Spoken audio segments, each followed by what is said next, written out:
Start करने से पहले अगर आप सभी चैनल पर नए हैं तो चैनल को सब्सक्राइब कर ले और वीडियो पसंद आए तो लाइक कर ले। 56 ग्रीन होटल पूर्वांचल शहर का सबसे प्रसिद्ध 5 सितारा होटल था। ये एक चेन होटल था जो खानपान, आवास, आराम और मनोरंजन उद्योगों में शामिल था। ये देश के सभी प्रथम और द्वितीय श्रेणी के शहरों में देखा जाता था।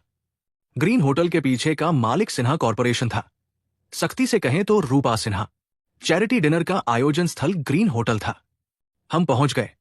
अभय सिंह ने कार को ग्रीन होटल के गेट पर पार्क किया और पैसेंजर सीट पर बैठी शालिनी गुप्ता से कहा। शालिनी की अनिच्छुक नजरों के बीच अभय ने दरवाजा खोला, उसे बाहर खींचा और ग्रीन होटल की ओर ले गया। कितना शानदार होटल! अभय ने ग्रीन होटल के गेट पर आकर चकित होकर कहा। ग्रीन होटल वास्तव में पूर्वांचल शहर का एक 5 सितारा होटल था। यह बेहद शानदार था। इसका बाहरी हिस्सा सुनहरे संगमरमर से बना था, जिसमें बहुरंगी क्रिस्टल जड़े थे जो एक मोहक चमक दे रहे थे। होटल के सुनहरे दरवाजे पर एक विशाल सुनहरा मुकुट उकेरा गया था। मुकुट के बगल में सुंदर और आकर्षक हस्तलिपि में ग्रीन होटल लिखा था। ग्रीन होटल के गेट पर अनगिनत लग्जरी कारें पार्क थी। Rolls Royce, Lamborghini, Maserati, Maybach, Bentley, Ferrari, Porsche, land rover, हमर, ऑडी, मर्सिडीज बेंज और बीएमडब्ल्यू। ये सचमुच एक लग्जरी कारों का उत्सव था जो दुनिया की शीर्ष लग्जरी कारों की प्रदर्शनी लगा सकता था। अभय को पता था कि ग्रीन होटल में आने वाले लोग व्यापारिक दिग्गज, अरबपति और सीईओ होते थे। आम लोग अंदर नहीं जा सकते थे। हमें अंदर नहीं जाना चाहिए। इस शानदार होटल को देखकर शालिनी का चेहरा हल्का सा बदल गया और वो पीछे हटना चाहती थी। पूर्वांचल शहर एक विशाल दिखावे का मेला और मैदान था। लोग सामाजिक सीढ़ी पर चढ़ने और प्रसिद्धि व ख्याति पाने के लिए बेताबी से संघर्ष करते थे, और चैरिटी डिनर प्रसिद्धि और लाभ पाने का अवसर था। हालांकि शालिनी इसमें शामिल होना चाहती थी। उसके पास निमंत्रण कार्ड नहीं था। चिंता मत करो, मेरे पीछे चलो, आप जरूर अंदर जा सकती है। अभय ने शालिनी के छोटे हाथ पर थपकी दी, उसे चिंता न करने और अंदर ले जाने को कहा। वो आज यहां शालिनी को एक सरप्राइज देने आया था। ग्रैंड होटल के सामने 4 खूबसूरत महिलाएं चीनी पोशाक में अपनी पतली सफेद टांगे दिखाती हुई सुनहरे गेट के दोनों ओर खड़ी थी और आने वाले मेहमानों का अभिवादन कर रही थी। 7 बजे रात ढल गई। पूरा पूर्वांचल शहर चमकती नियन रोशनी के साथ रंग बिरंगा था और एक अनोखी सुंदर शहर की रात का दृश्य पेश कर रहा था। हैंडसम पुरुष और खूबसूरत महिलाएं, धनवान और शक्तिशाली, सितारे और गायक, सभी सजे धजे अपने शानदार रात्रि जीवन की शुरुआत कर रहे थे। सुंदरियां अरबतियों से जुड़ना चाहती थी और अरबती सुंदरियों की तलाश में थे। ये धनवानों और सुंदरियों के बीच का खेल था। आम लोगों से इसका कोई लेना देना नहीं था। आम लोग अभी भी सड़क के स्टॉलों पर थे, मटन कबाब और भुने शकरकंद बेच रहे थे। श्रीमान, कृपया आपका निमंत्रण कार्ड दिखाएं। जब अभय ग्रीन होटल में घुसने वाला था, एक कोमल और सुंदर आवाज सुनाई दी। अभय ने ऊपर देखा और पाया कि वो तीसरी चीनी पोशाक वाली खूबसूरत लड़की से बात कर रहा था। इन 4 चीनी पोशाक वाली सुंदरियों की अपनी अपनी खासियत थी। पहली ने पन्ना हरे रंग की चीनी पोशाक पहनी थी, जिसमें वसंत की जीवंतता के पैटर्न थे। दूसरी ने गर्मियों की हरी भरी हरियाली वाली पोशाक पहनी थी। तीसरी ने पीली चीनी पोशाक पहनी थी, जिसमें सुनहरे शरद ऋतु के पत्ते थे। चौथी ने सफेद पोशाक पहनी थी, जिसमें सर्दियों की सफेद बर्फ के फाहे थे। उनके नाम भी आकर्षक थे: वसंत सुगंध, ग्रीष्म सुगंध, शरद सुगंध, शीत सुगंध, जो 4 मौसमों का प्रतिनिधित्व करते थे। माफ कीजिए, मेरे पास निमंत्रण कार्ड नहीं है। अभय ने सिर हिलाया और तीसरी चीनी पोशाक वाली लड़की, जिसे शरद सुगंध कहा जाता था, से कहा। यह वही थी जिसने अभी उससे बात की थी। माफ कीजिए, बिना निमंत्रण के आप चैरिटी डिनर में शामिल नहीं हो सकते। मुझे क्षमा करें। शरद सुगंध ने अपनी खूबसूरत भौहें सिकोड़ ली और कोमलता से कहा। उसका रवैया अच्छा था और उसने छलावरण कोट पहने अभय को नीचा नहीं दिखाया। कितना मजेदार है।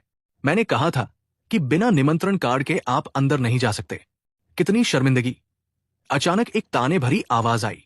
अभय ने सिर घुमाया और देखा कि यह हर्ष चतुर्वेदी था। इस पल हर्ष चतुर्वेदी के पास कुछ युवा लोग थे, पुरुष और महिलाएं, सभी महंगे कपड़ों में। वो जाहिर तौर पर अमीर दूसरी पीढ़ी के सदस्य थे। यंग मास्टर हर्ष, क्या वो हिम शिखर की देवी शालिनी गुप्ता नहीं है? उसके पास वो शख्स कौन है? एक पीला चेहरा वाला युवक ने हर्ष चतुर्वेदी से पूछा। उसकी आंखों में हैरानी की एक झलक थी। उसे पता था कि हर्ष चतुर्वेदी शालिनी को पटाने की कोशिश कर रहा था, इसलिए उसने जानबूझकर पूछा, यंग मास्टर वीर, ये अभय सिंह है, हिम शिखर कॉरपोरेशन में एक छोटा सेल्समैन, लेकिन उसकी जुबान बहुत तेज है। हर्ष चतुर्वेदी ने हल्के से मुस्कुराया और पीले चेहरे वाले युवक वीर वशिष्ठ से कहा, वाह, ये यंग मास्टर वीर है। मैं सच में यंग मास्टर वीर से मिला, और यंग मास्टर हर्ष भी। वो यहां यंग मास्टर वीर के साथ। हम सही आयोजन में आए। हमें 2 यंग मास्टर्स मिले। होटल के सामने मौजूद लोग हैरान थे और चर्चा कर रहे थे। पूर्वांचल शहर के 4 यंग मास्टर्स थे। यंग मास्टर हर्ष चतुर्वेदी, यंग मास्टर वीर वशिष्ठ, यंग मास्टर जुन सिंह और यंग मास्टर जय जैन। ये पूर्वांचल शहर के सबसे शक्तिशाली युवा थे, जिनके पास असीम संपत्ति थी। वो महिलाओं की नजर में सुनहरे कुंवारे थे। अभय ने अपनी भौहें सिकोड़ ली। भीड़ की टिप्पणियों से उसे पता चला कि उसके सामने वाले 2 लोग 4 यंग मास्टर्स का हिस्सा थे, जिनका बैकग्राउंड मजबूत और शक्ति बड़ी थी। छोटे, बिना निमंत्रण के आप ग्रीन होटल में नहीं जा सकते। बेहतर होगा कि आप चले जाएं। यहां खुद को शर्मिंदा न करें। वीर वशिष्ठ ने ठंडी मुस्कान दी और अभय से व्यंग्य भरे लहजे में कहा, मैं अंदर जा सकता हूं या नहीं, ये आपका काम नहीं है। अभय ने हल्के से भौहें सिकोड़कर जवाबी ताना मारा। अपने पर व्यंग्य करने वालों के लिए, चाहे वो 4 यंग मास्टर्स हो या 5, वो जवाब देता था। हाँ, यंग मास्टर वीर को ताना मारा गया। इस शख्स की जुबान सच में तेज है। वीर वशिष्ठ को अभय से ताना सुनते देख हर्ष चतुर्वेदी हंस पड़ा। छोटे, तुमने मुझे ताना मारने की हिम्मत की? क्या तुम जीने से तंग आ गए हो? वीर का चेहरा सख्त हो गया और उसने नाराजगी से कहा। हर्ष चतुर्वेदी के सामने उसकी बेइज्जती हुई थी और उसे बुरा लगा, जैसे उसने मक्खी निगल ली हो। मैं अंदर जा रहा हूं। बड़े भौंकने वाले काटते नहीं, रास्ते से हट जाओ। अभय ने ठंडी मुस्कान दी और वीर को रास्ते से हटने को कहा। झगड़ा मत करो, चैरिटी डिनर शुरू होने वाला है, जल्दी अंदर जाओ। अचानक एक घमंडी आवाज गूंजी। एक बुजुर्ग दरवाजे पर दिखाई दिया। बुजुर्ग ने टांग सूट पहना था। उसका रंग रौनकदार था, बाल सफेद थे और उसका व्यक्तित्व असाधारण था। उसका नाम फूस सिन्हा था, सिन्हा कॉरपोरेशन का बड़ा नौकर, जो रूपा सिन्हा की सुरक्षा के लिए जिम्मेदार था। उनके घर में उसकी ऊंची स्थिति थी। नौकर सिन्हा, इस शख्स के पास निमंत्रण कार्ड नहीं है, इसे क्यों न भगा दे? वीर वशिष्ठ ने अभय की ओर इशारा किया और व्यंग्य व घमंड से भरे चेहरे से कहा। वीर की बात सुनकर फूस सिन्हा ने हल्के से भौहें सिकोड़ ली और अभय से कहा, श्रीमान, कृपया मुझे आपका निमंत्रण कार्ड दिखाएं। एपिसोड 57। माफ कीजिए, मेरे पास निमंत्रण पत्र नहीं है। अभय सिंह ने सिर हिलाकर सीधे मना कर दिया। अगर आपके पास निमंत्रण पत्र नहीं है तो कृपया यहां से चले जाएं। अरे, कितनी शर्मिंदगी की बात है कि पूर्वांचल शहर की सबसे खूबसूरत महिला एक ऐसे शख्स के साथ है जिसके पास निमंत्रण तक नहीं है। मैं कहूंगा कि शालिनी गुप्ता को यंग मास्टर हर्ष और यंग मास्टर वीर के साथ अंदर जाना चाहिए। इस शख्स को देखो, ये जरूर अंदर मुफ्त खाना खाने आया होगा। सब लोग अभय के बारे में चर्चा करने लगे और उसे तिरस्कार की नजरों से देखने लगे। हालांकि ये शख्स अच्छा दिखता था, लेकिन उसके छलावरण वाले कपड़ों से सबको लग रहा था कि वो गरीब होगा। लेकिन ये गरीब शख्स पूर्वांचल शहर की सबसे खूबसूरत महिला के साथ आया था। यही बात सबको गुस्सा दिला रही थी। श्रीमान, बिना निमंत्रण पत्र के आप अंदर नहीं जा सकते, कृपया चले जाएं। फूस सिन्हा अभी भी उसके साथ शिष्टाचार से पेश आ रहा था और उसे जाने को कह रहा था। अभय सिन्हा, मैंने कहा था कि मैं नहीं आना चाहती थी, फिर भी आप जिद करते रहे। देखो, कितनी शर्मिंदगी। शालिनी अब अपनी नाराजगी नहीं रोक सकी और अचानक फट पड़ी। उसे बहुत असहज महसूस हो रहा था और उसे लग रहा था कि अभय के साथ यहां आना बहुत बड़ी गलती थी। अब उसे हंसी और तिरस्कार भी सहना पड़ रहा था, जिससे वो और गुस्से में थी। उसका पति उसे बार बार क्यों नाराज कर रहा था?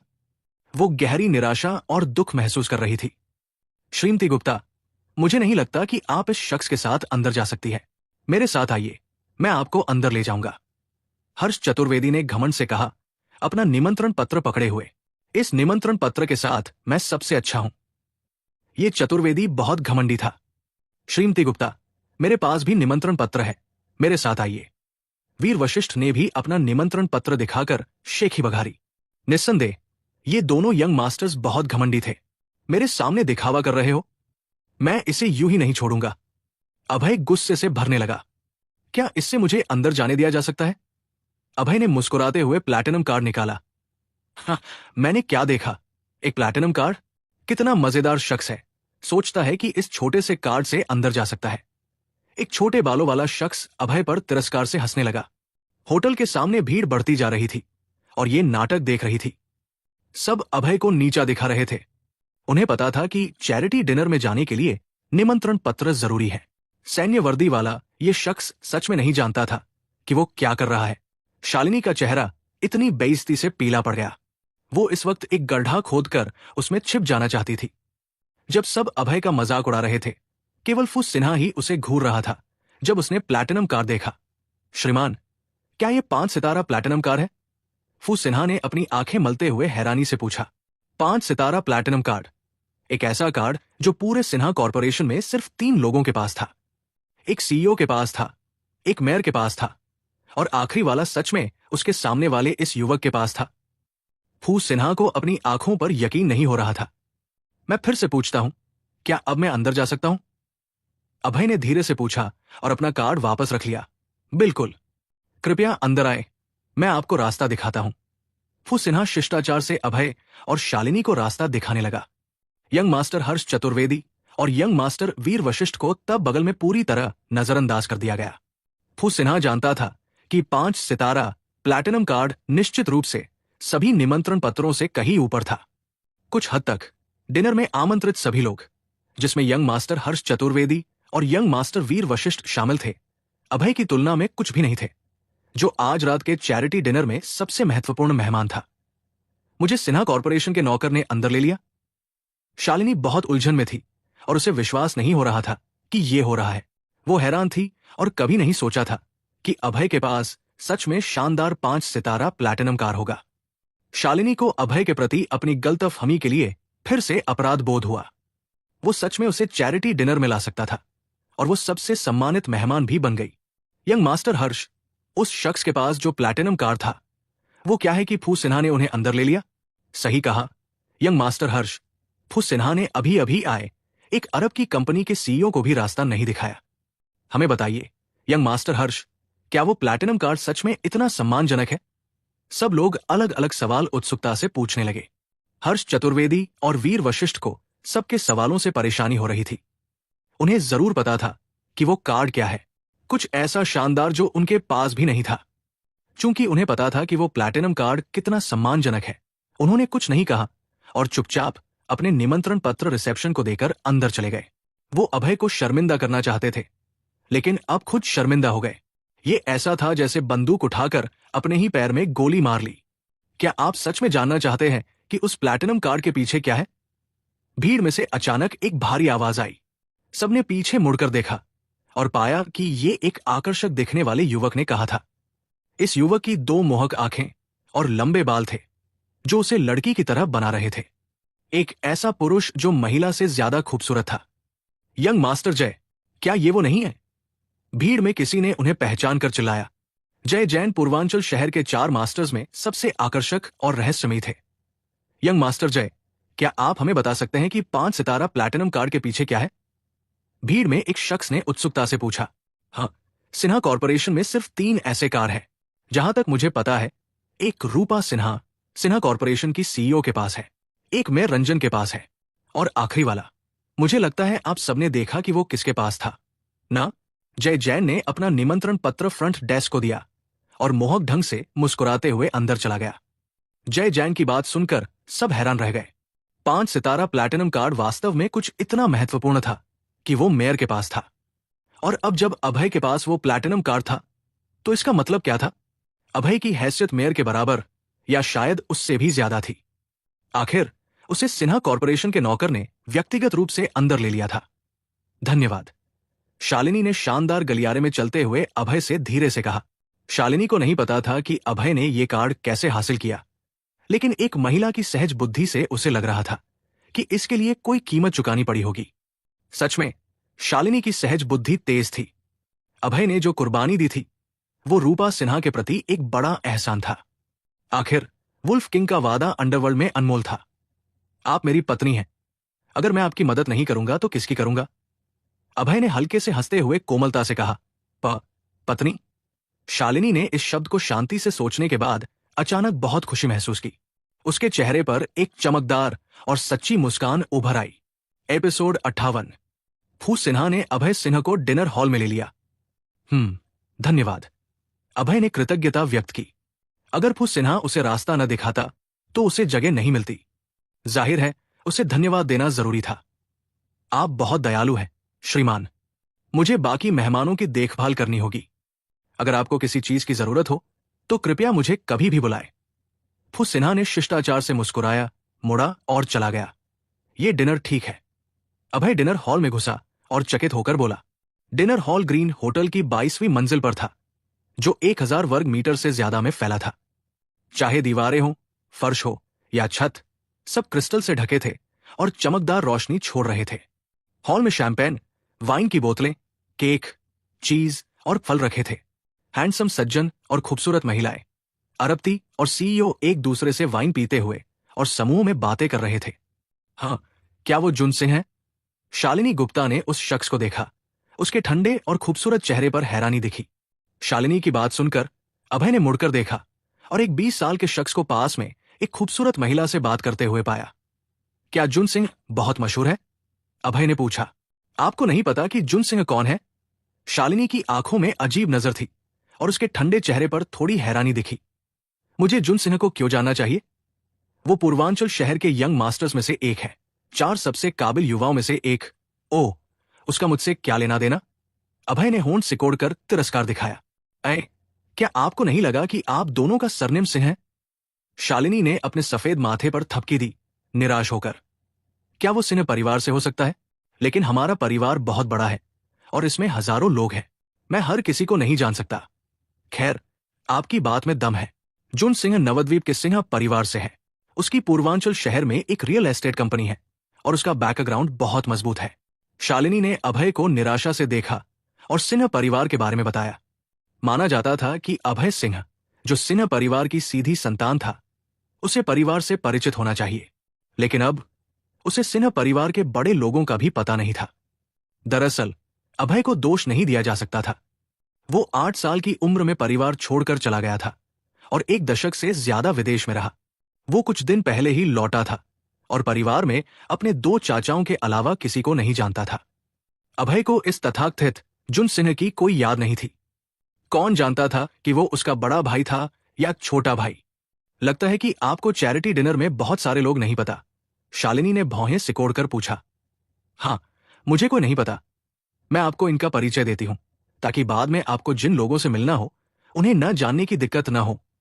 ठीक है, शुरू करो। देखिए, जुन सिंह से बात करने वाली महिला तिंग चतुर्वेदी है, यंग मास्टर हर्ष की बहन। उसके बाएं तरफ शंकर शर्मा है, 10,000 एलिफेंट रियल एस्टेट कंपनी का मालिक। दाएं तरफ संजय हालदार है, एवरीडे एंटरटेनमेंट का मालिक।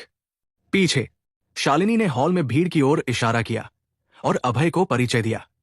ये सभी पूर्वांचल शहर के बड़े नाम थे, अलग अलग उद्योगों के सीईओ, रियल एस्टेट, मनोरंजन, संचार, ज्वेलरी। इसके अलावा अमीर दूसरी पीढ़ी और सोशलाइट्स भी थे। संक्षेप में, चैरिटी डिनर में आने वाले लोग पूर्वांचल शहर के ऊपरी वर्ग थे, सामाजिक पिरामिड के शीर्ष पर। शालिनी के में अभय को पता चला कि इन लोगों की संपत्ति कम से कम 50 करोड़ थी। हिम शिखर कॉरपोरेशन इनमें सबसे नीचे लग रही थी। डिनर के लिए एक निर्धारित सूचकांक था, कम से कम 50 करोड़ की संपत्ति होनी चाहिए थी। बेशक कुछ अधिकारी इससे बाहर थे, उदाहरण के लिए मेयर और डायरेक्टर जैसे खास लोग। अभय के अंदर आने का कारण सिर्फ प्लैटिनम कार था। प्यारी, क्या तुम भूखी हो? चलो कुछ खाते हैं। शालिनी का सुनकर अभय ने हल्के से मुस्कुराया और कहा, मुझे थोड़ी भूख लगी है। अभय के कहने पर शालिनी को भी एहसास हुआ कि उसे भूख लगी थी। दोनों शाम 6 बजे ऑफिस से निकले थे और सीधे यहां आए थे। उन्होंने रात का खाना नहीं खाया था और पूरा दिन काम करने के बाद स्वाभाविक रूप से भूख लगी थी। किसका इंतजार कर रही हो? चलो, पास से 2 केक के टुकड़े लेते हुए अभय ने एक शालिनी को दिया और खुद केक खाने लगा। पल भर में अभय ने अपना केक खत्म कर दिया। जब वो दूसरा लेने वाला था, एक व्यंग्य भरी आवाज सुनाई दी। यो, क्या ये हमारे सिन्हा परिवार का बड़ा बेटा नहीं है? पहले कभी केक नहीं खाया? बेचारा जुन सिन्हा अभय के पास आया। उसके चेहरे पर व्यंग्य और तिरस्कार था। सिन्हा परिवार के लोगों को अभय से नाराजगी थी, क्योंकि उसके माता पिता उसके छोटेपन में गायब हो गए थे और वो विदेश में रह रहा था। वो सिन्हा परिवार का सबसे बड़ा बेटा था। एक बार लौटने पर वो सिन्हा परिवार की संपत्ति का वारिस बन जाता। स्वाभाविक रूप से सिन्हा परिवार के लोग उसे नापसंद करते थे।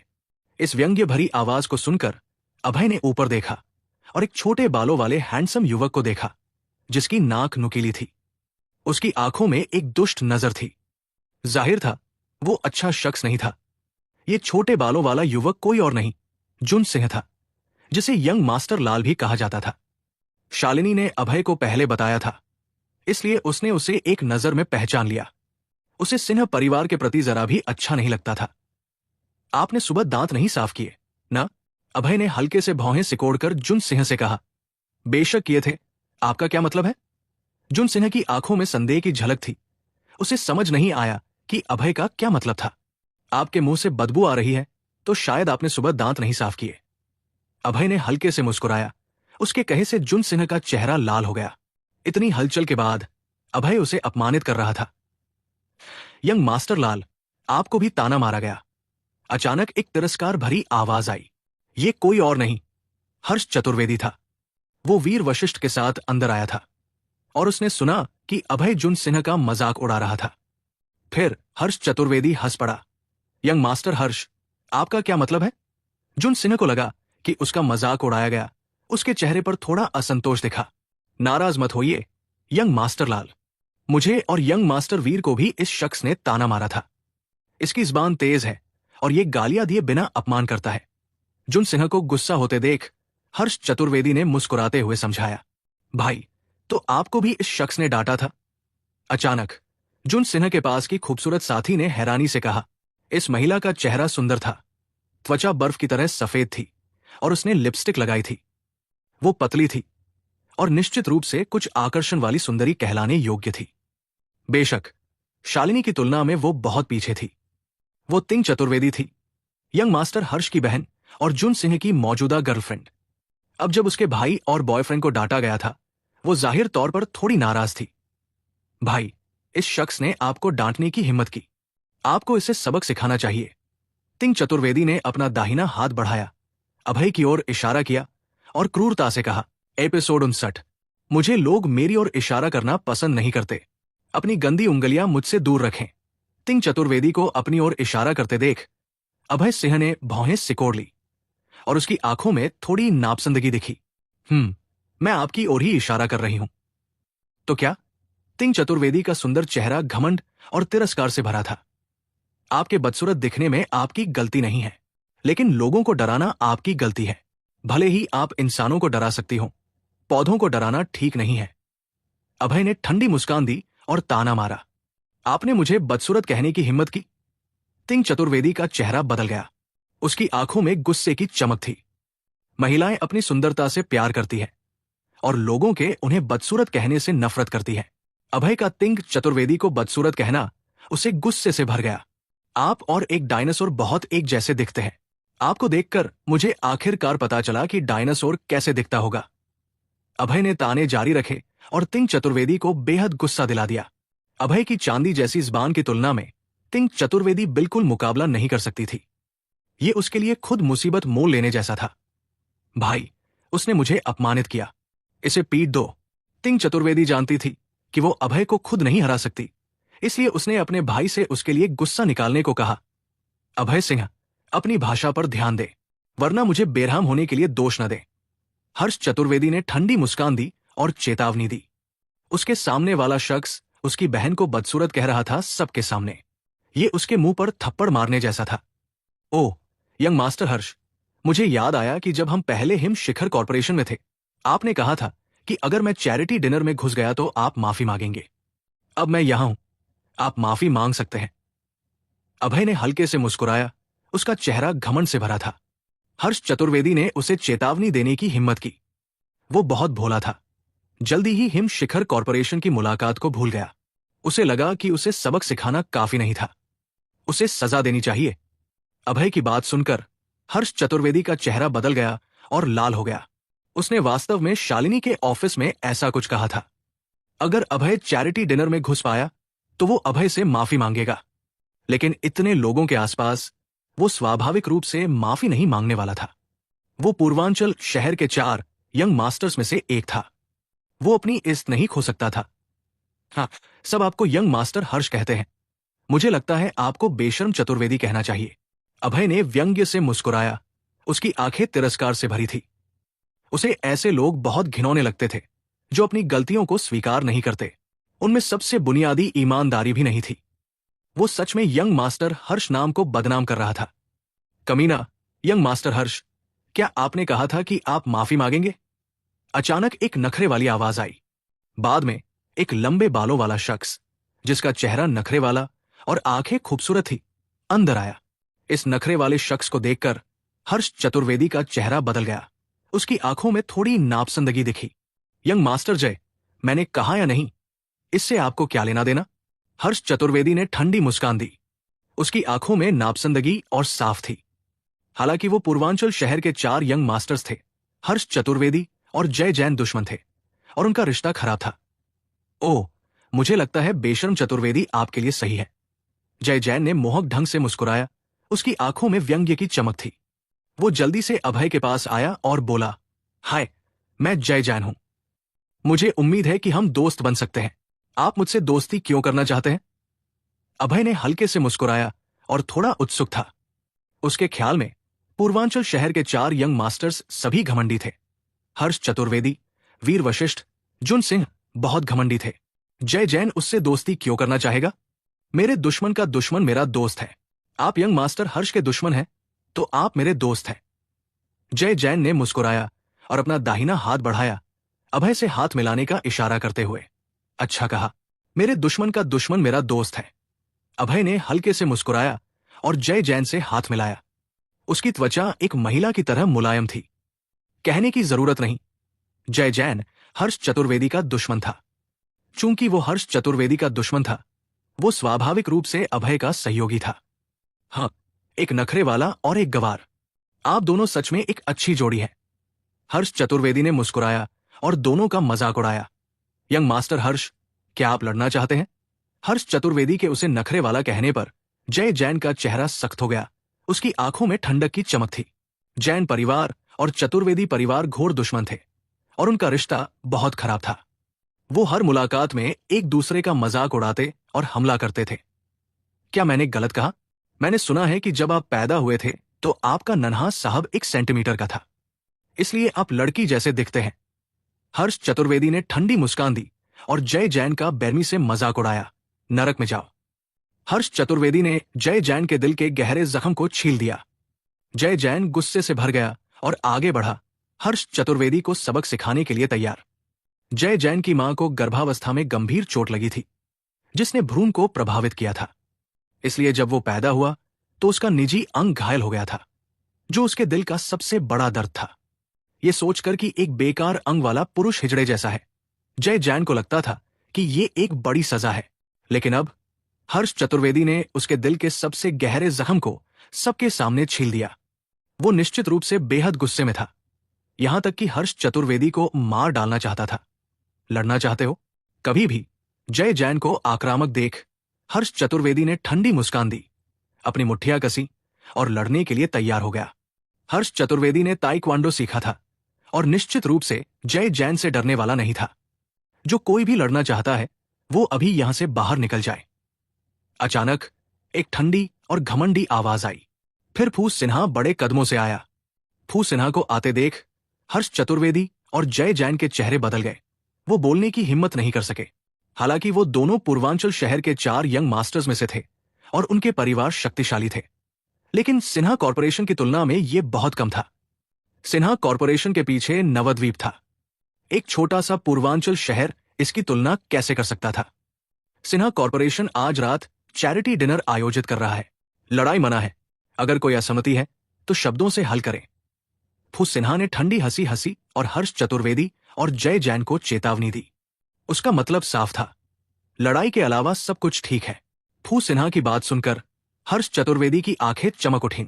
अगर लड़ाई की इजाजत नहीं थी तो वो जय जैन को ताने मार सकता था, यंग मास्टर जय, आप जैसे नखरे वाले यहां क्या कर रहे हैं? सुंदरियों को देखना दर्द देता होगा जब आप उनके साथ सो नहीं सकते। हर्ष चतुर्वेदी ने ठंडी मुस्कान दी और जय जैन का मजाक उड़ाया। हर्ष चतुर्वेदी की बात सुनकर आसपास के लोगों ने जय जैन की ओर तिरस्कार भरी नजरें डाली। उनकी आंखों में और तिरस्कार था। आसपास के लोगों की तिरस्कार भरी नजरें देख जय जैन का चेहरा लाल हो गया। उसने अपनी मुट्ठियां कसी। उसके नाखून उसकी त्वचा में चुभ गए। खून बहने लगा। उसे इसका पता भी नहीं चला। ये यंग मास्टर हर्ष सच में घिनौना था। उसकी कमजोरियों को दूसरों के सामने उजागर कर रहा था और लोगों को उसका मजाक उड़ाने के लिए उकसा रहा था। इस पल जय जैन सच में आगे बढ़कर हर्ष चतुर्वेदी के सिर पर मुक्का मारना चाहता था, लेकिन उसे पता था कि वो ऐसा नहीं कर सकता। ऐसा करना चैरिटी डिनर में मुसीबत खड़ी करना और सिन्हा कॉरपोरेशन की बेइज्जती करना था, जिसका परिणाम जैन परिवार बर्दाश्त नहीं कर सकता था। यंग मास्टर जय, एक कुत्ता आपको काटता है, गुस्सा करने की क्या जरूरत? अभय ने हल्के से मुस्कुराया और जय जैन के कंधे पर थपकी देकर उसे सांत्वना दी। एपिसोड 60। छोटे, आप किसे कुत्ता कह रहे हैं? हर्ष चतुर्वेदी का चेहरा उदास था और उसने नाराजगी से पूछा। अभय से बार बार अपमानित होने से हर्ष चतुर्वेदी बहुत असंतुष्ट था। अगर शालिनी गुप्ता न होती तो वो इस शख्स को सजा दे चुका होता। जो कोई यंग मास्टर जय को अपमानित करेगा उसे मैं कुत्ता कहूंगा। छोटे, आप हिम शिखर कॉरपोरेशन के एक छोटे कर्मचारी हैं। माने या न माने, मैं आपको पूर्वांचल शहर में नहीं टिकने दूंगा। सच में? मुझे यकीन नहीं है। अभय सिंह ने सिर हिलाया। उसका चेहरा अविश्वास और हल्के व्यंग्य से भरा था। हर्ष चतुर्वेदी का दिमाग सच में किसी गधे ने लात मारी होगी। उसने कहा कि वो उसे यहां नहीं टिकने देगा। मैं कहूंगा कि आप ही यहां नहीं टिक पाएंगे। पूर्वांचल शहर के मेयर भी अभय सिंह से ऐसे बात करने की हिम्मत नहीं करते थे। हर्ष चतुर्वेदी की तो बात ही छोड़ दे। वो वुल्फ कॉन्टिनेंट का राजा था, अंडरवर्ल्ड का नंबर 1 राजा, जिसकी हैसियत वुल्फ कॉन्टिनेंट के राष्ट्रपतियों के समान थी। हर्ष चतुर्वेदी उसका नौकर बनने के लायक भी नहीं था।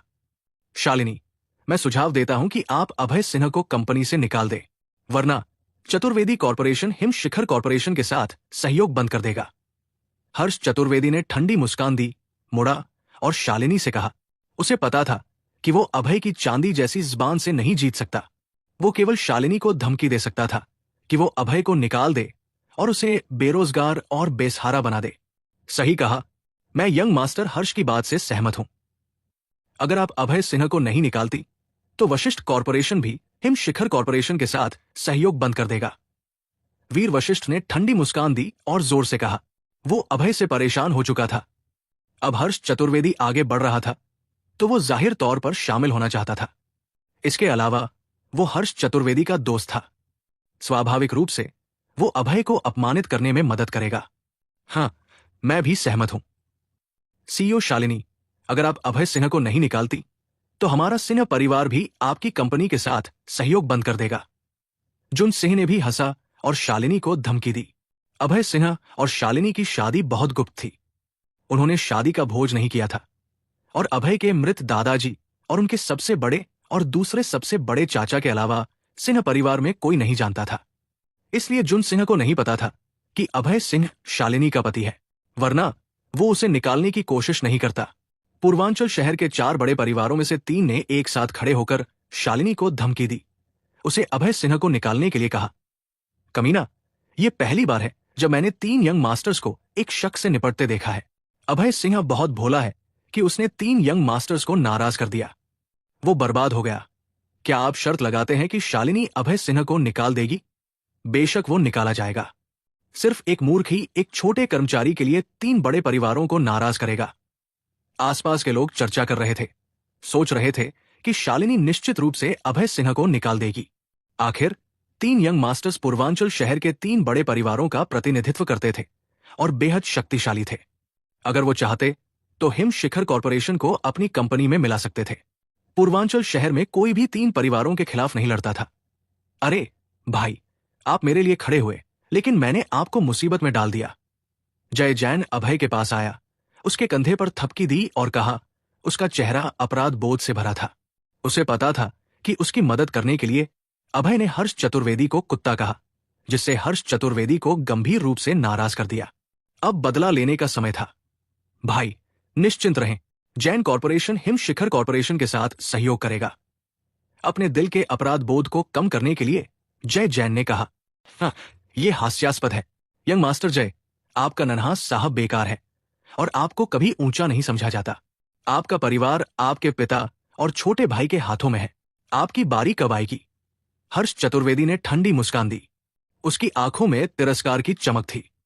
ये सुनकर जय जैन का चेहरा बहुत बदल गया। वो गुस्सा करना चाहता था, लेकिन ये जानते हुए कि सामने वाला सच कह रहा था, वो कुछ नहीं कह सका। हालांकि जय जैन जैन कॉरपोरेशन का सबसे बड़ा बेटा था। अपनी अक्षमता के कारण उसके पिता उसे पसंद नहीं करते थे। कंपनी की असली ताकत उसके छोटे भाई के हाथ में थी। भले ही वो हिम शिखर कॉरपोरेशन के साथ सहयोग कर सकते थे, इसके लिए उसके छोटे भाई की मंजूरी जरूरी थी। लेकिन क्या उसका भाई सिर्फ अभय सिन्हा के लिए 3 बड़े परिवारों को नाराज करेगा? जाहिर है नहीं। सीईओ शालिनी, कुछ कहें, अभय सिन्हा को निकालेंगी या नहीं? शालिनी को चुप देख हर्ष चतुर्वेदी ने भौहें सिकोड़कर ठंडे लहजे में पूछा। उसके सामने हर्ष चतुर्वेदी और 2 अन्य को देख शालिनी के ठंडे सुंदर चेहरे पर व्यंग्य का भाव आया। क्या मैं इतनी मूर्ख हूं कि अपने पति को निकाल दूं? शालिनी अवाक थी और उसने आंखें घुमाई। उसे अब समझ आ गया था, ये लोग भेड़ की खाल में भेड़िए थे और उसके पति की तुलना में कुछ भी नहीं थे। ये लोग उसे सिर्फ धमकी दे रहे थे और उसकी सुंदरता पर नजर रखते थे।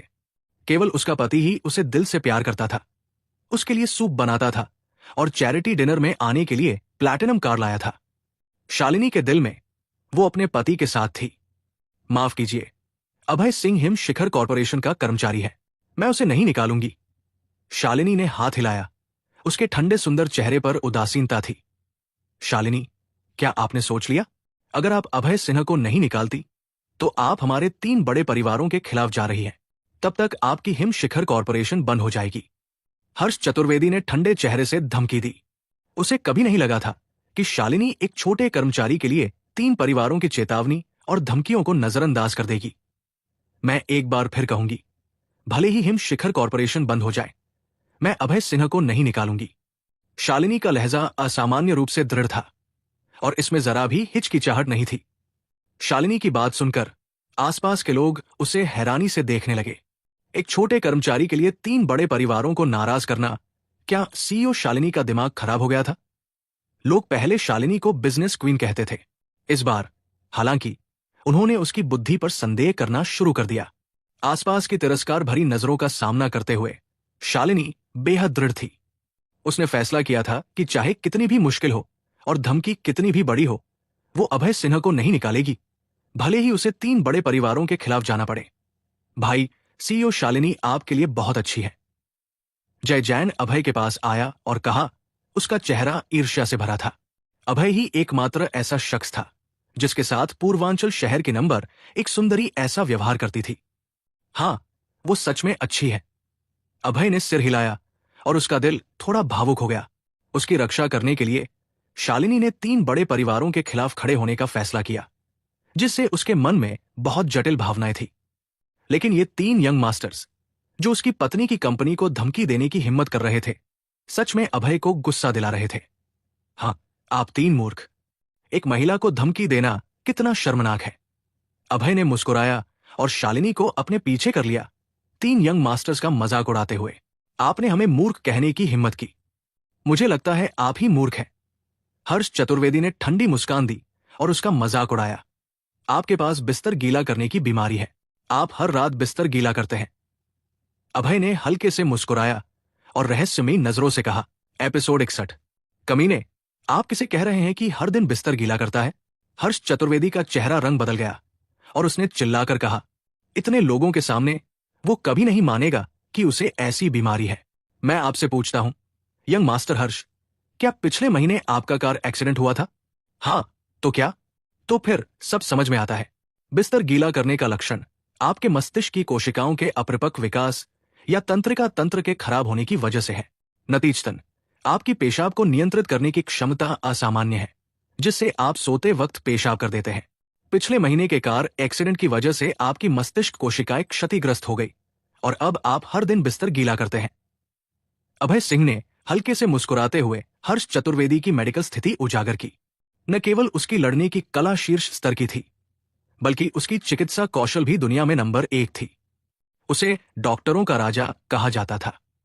बस उसका वुल्फ किंग का खिताब इतना मशहूर था कि इसने उसके दूसरे खिताब को ढक दिया था। उसके चिकित्सा कौशल पूर्णता की चरम सीमा तक पहुंच चुके थे। उसकी पांचों इंद्रियां परिपूर्ण थी। वो किसी भी बीमारी को ठीक कर सकता था। यही वजह थी कि अभय सिंह पारंपरिक चीनी चिकित्सा की निरीक्षण कला का इस्तेमाल करके हर्ष चतुर्वेदी के चेहरे के रंग को देखकर तुरंत उसकी बीमारी का पता लगा सका। अभय की बात सुनकर भीड़ ने तुरंत हर्ष चतुर्वेदी को अजीब नजरों से देखा। जब भीड़ ने हर्ष चतुर्वेदी के माथे से पसीना बहते और उसके चेहरे पर घबराहट देखी तो सबको एक ही आभास हुआ। ऐसा लग रहा था कि हर्ष चतुर्वेदी को सच में बिस्तर गीला करने की बीमारी थी और वो हर दिन बिस्तर गीला करता था। ये बहुत मजेदार है यंग मास्टर हर्ष, आप 20 साल से ऊपर के हैं और फिर भी बिस्तर गीला करते हैं। कितनी शर्मिंदगी की बात है। जय जैन ने जोर से हंसते हुए बेरमी से उसका मजाक उड़ाया। हर्ष चतुर्वेदी ने अभी उसे महिला कहकर ताना मारा था। जाहिर है उसे जवाब देना था। वो चुपचाप अपमान सहने वाला नहीं था। आसपास के लोग एक दूसरे से फुसफुसाने लगे और हर्ष चतुर्वेदी की ओर इशारा करने लगे। 20 साल का बड़ा आदमी और बिस्तर गीला करना बेहद शर्मनाक था। उन्होंने उसकी ओर तिरस्कार की नजरों से देखना शुरू कर दिया। छोटे, आपकी जुबान तेज है, लेकिन ये लोग ऐसे नहीं हैं जिन्हें आप नाराज कर सकें। वीर वशिष्ठ ने अभय को धमकाया जब उसने अपने सबसे अच्छे दोस्त हर्ष को अपमानित होते देखा। आपको भी एक बीमारी है। अभय की भौहें हल्के से उठीं और उसने शांति से कहा, बकवास, मेरी सेहत बहुत अच्छी है, कोई बीमारी नहीं है। वीर वशिष्ठ का चेहरा सख्त हो गया और उसने ठंडे लहजे में कहा, आपको सिफिलिस है। अभय ने ठंडी हंसी हंसी। उसकी आंखों में तिरस्कार की चमक थी। सिफिलिस एक आम यौन संचारित रोग था। ये यंग मास्टर वीर जरूर बहुत सारी महिलाओं के साथ खेला होगा। कंडोम न इस्तेमाल करने की लापरवाही ने उसे ये बीमारी दी होगी। छोटे, आप बकवास कर रहे हैं। वीर वशिष्ठ का चेहरा रंग बदल गया और उसने चिल्लाकर कहा, हां, आपका चेहरा पीला पड़ गया है। आपको अक्सर सिर दर्द होता होगा और नीचे तेज दर्द भी। ये सब यौन रोगों के लक्षण हैं। आप शायद पहले ही डॉक्टर के पास गए होंगे, लेकिन डॉक्टर इसे ठीक नहीं कर सका। अभय ने आत्मविश्वास से भरे चेहरे से जोर से हंसा। उसका आत्मविश्वास उसकी चिकित्सा क्षमताओं से आया था। वो आखिरकार डॉक्टरों का राजा था। अभय को बहुत अच्छे से पता था उसने गलत निदान नहीं किया था। उसके सामने वाला शख्स इंसानी खाल में एक जानवर था। यंग मास्टर वीर का चेहरा बैंगनी हो गया। ये अच्छा नहीं लग रहा था। उसे अच्छी तरह पता था कि अभय सही था। 6 महीने पहले उसे अस्पताल में पता चला था कि उसे यौन रोग है। उसने इसे ठीक करने की बहुत कोशिश की, लेकिन वो ठीक नहीं हुआ। उसे पता था कि ये सब उसकी बहुत ज्यादा मौज-मस्ती की सजा थी। और अब उसका चेहरा पीला था और उसका शरीर कमजोर। पूरे दिन उसके पास ऊर्जा नहीं रहती थी। हर्ष के बाद वीर को भी चेहरे पर जोरदार थप्पड़ पड़ा था। अभय सिंह, मेडिकल स्थितियां निजी मामले हैं। इन्हें जोर से बताना नैतिक नहीं है। मेरे हिसाब से आप एक नीच शख्स हैं। हर्ष और वीर को अपमानित होते देख जुन सिंह उनकी रक्षा में कूद पड़ा। मजेदार बात है, जब हर्ष ने जय का मजाक उड़ाया कि वो पुरुषत्व में कमजोर है, तब आप उनकी रक्षा में क्यों नहीं आए? अभय सिंह, मुझे उम्मीद है कि आप पूरे सिंह परिवार की इज्जत नहीं खराब करेंगे। आपको देखें बिल्कुल सज्जन जैसे, लेकिन सच में आप जैसा दिखते हैं उससे थोड़े अलग हैं। अभय की भौहें उठीं और उसने जुन सिंह की ओर ठंडी मुस्कान दी। बकवास, मैं कल ही अस्पताल में चेकअप के लिए गया था। मेरा शरीर ठीक है, कोई बीमारी नहीं है। जुन सिंह ने ठंडी मुस्कान दी। उसके चेहरे पर तिरस्कार था। वो वास्तव में कल डॉक्टर के पास चेकअप के लिए गया था और उसका शरीर स्वस्थ स्थिति में था। यंग मास्टर जुन, आपका शारीरिक स्वास्थ्य ठीक है, लेकिन मैं बीमारी की बात नहीं कर रहा। आप किस बारे में बात कर रहे हैं? आप समलैंगिक हैं। आपको पुरुष पसंद है, महिलाएं नहीं। अभय ने हल्के से मुस्कुराते हुए तिरस्कार से कहा। अभय सिंह, मजाक मत करो। मेरा बॉयफ्रेंड समलैंगिक कैसे हो सकता है? तिंग चतुर्वेदी का सुंदर चेहरा तेजी से बदल गया और उसने तर्क दिया। जुन सिंह उसका बॉयफ्रेंड था। वो किसी को भी अपने बॉयफ्रेंड में खराबी की बात नहीं करने देगी। चूंकि आप यंग मास्टर जुन की गर्लफ्रेंड हैं, मैं आपसे एक सवाल पूछता हूं। क्या आप दोनों ने अभी तक शारीरिक संबंध बनाए हैं? नहीं, लेकिन इसका मतलब यह नहीं कि उसे कोई समस्या है। मैं आपसे एक और सवाल पूछता हूं। क्या उसने आपको चूमा है? क्या उसने आपका हाथ भी पकड़ा है? कोई भी पुरुष अपनी गर्लफ्रेंड का हाथ नहीं पकड़ेगा, ये मुमकिन नहीं है। अभय ने हल्के से मुस्कुराया। उसके शब्दों ने तिंग चतुर्वेदी को बोलने को मजबूर कर दिया। तिंग चतुर्वेदी का चेहरा तेजी से बदल गया।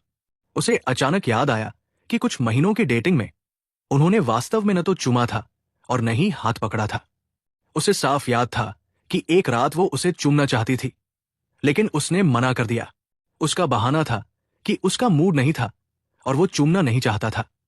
अब पीछे मुड़कर देखें तो ये मूड खराब होने की बात नहीं थी, बल्कि उसे महिलाएं पसंद ही नहीं थी।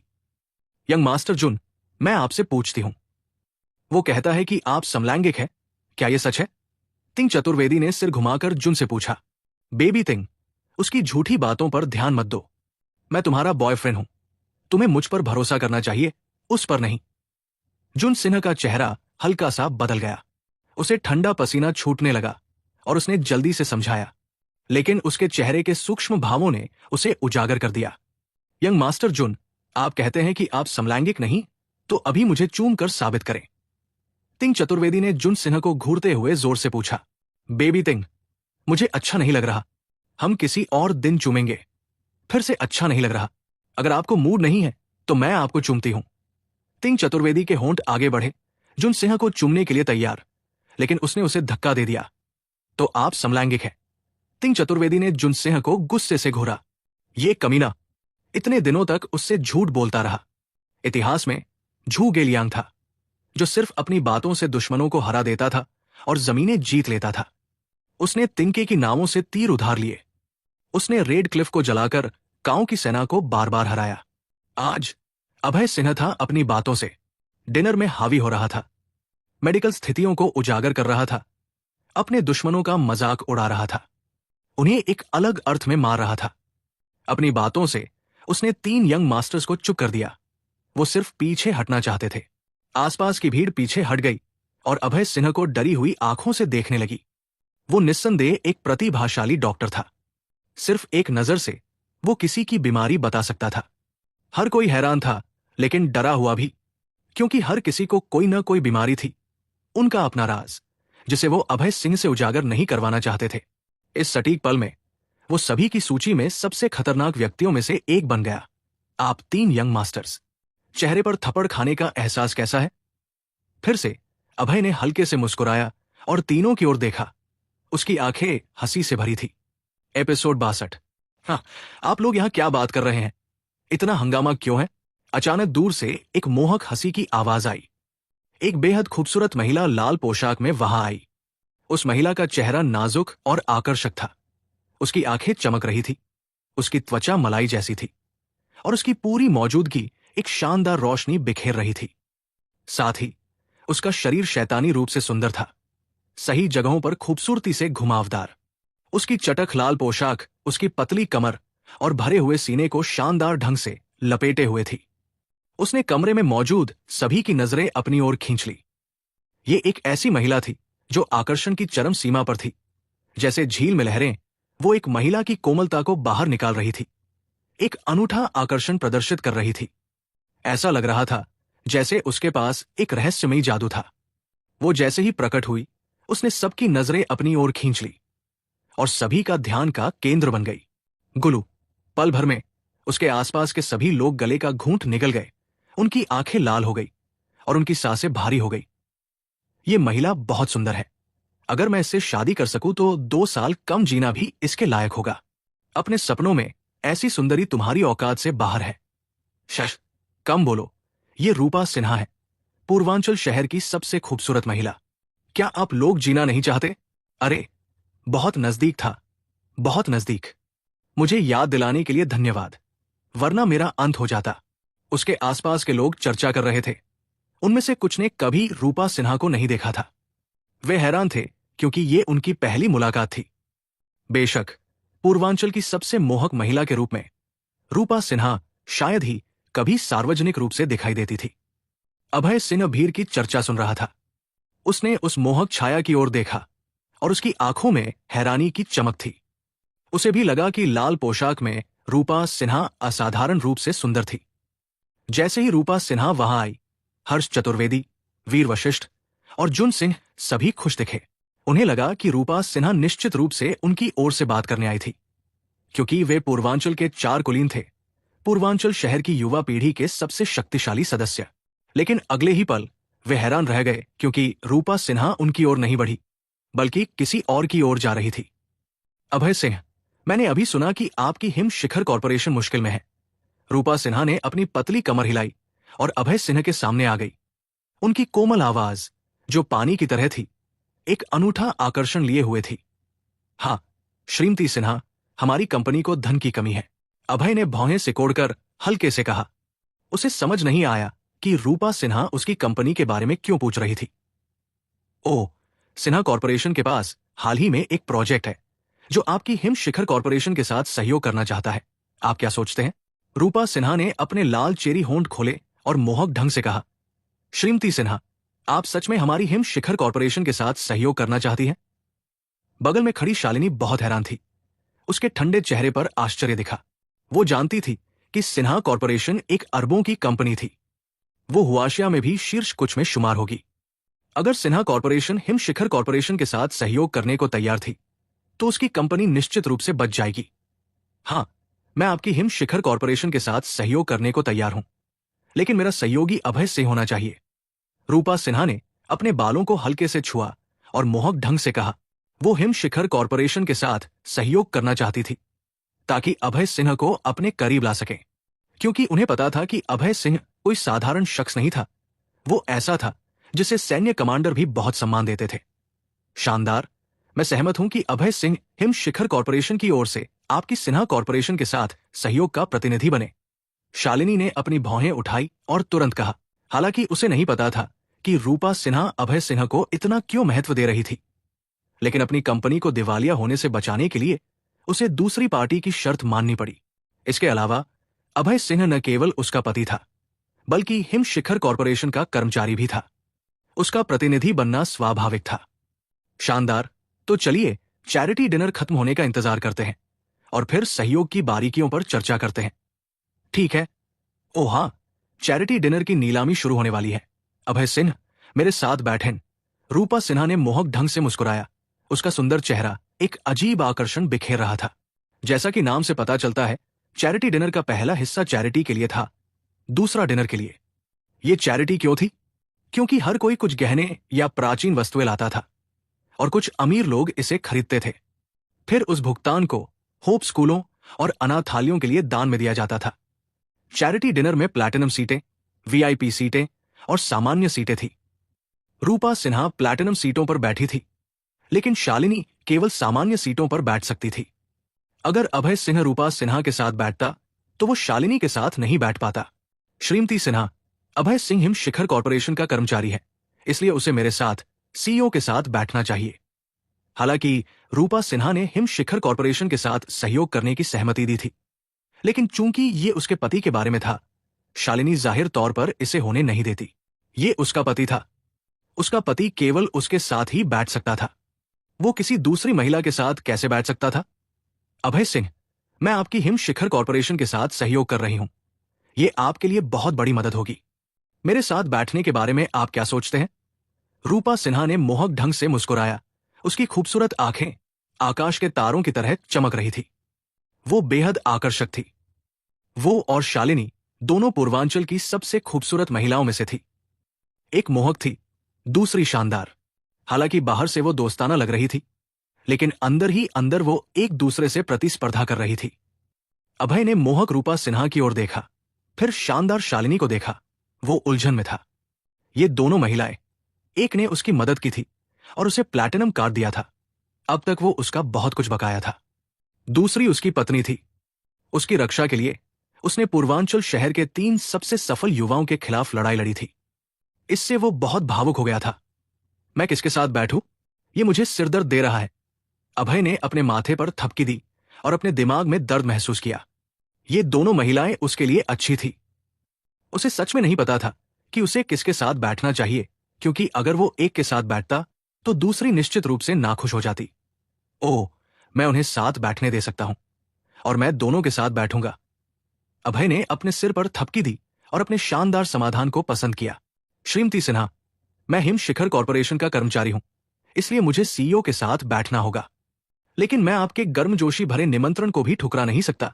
तो ऐसा करें, मैं आप दोनों, आप और सीईओ के साथ बैठूंगा, अभय ने मुस्कुराकर कहा। अभय की बात सुनकर रूपा सिन्हा की भौहें सिकुड़ गई और वो चुपचाप सोचने लगी। सच कहें तो वो अभय सिन्हा के साथ अकेले बैठना चाहती थी, लेकिन ये ध्यान में रखते हुए कि वो हिम शिखर कॉरपोरेशन का कर्मचारी था और उसे अभी भी काम पर जाना था। कर्मचारी का सीईओ से बेहतर सीट पर बैठना गलत होता। ठीक है, आप और सीईओ शालिनी मेरे साथ बैठ सकते हैं, चलिए। रूपा सिन्हा ने मोहक ढंग से मुस्कुराया। उसने अभय सिन्हा और शालिनी को लिया और प्लैटिनम वीआईपी सीटों की ओर बढ़ी। उनके पीछे के लोग बेहद ईर्ष्या और जलन से भरे थे। वे सब चाहते थे कि वे अभय की जगह होते, लेकिन हर्ष चतुर्वेदी, वीर वशिष्ठ और जुन सिन्हा, इन तीनों का चेहरा उदास था। वे बहुत नाखुश थे। ये तीनों मूल रूप से शालिनी को धमकी देकर अभय सिन्हा को निकालना चाहते थे।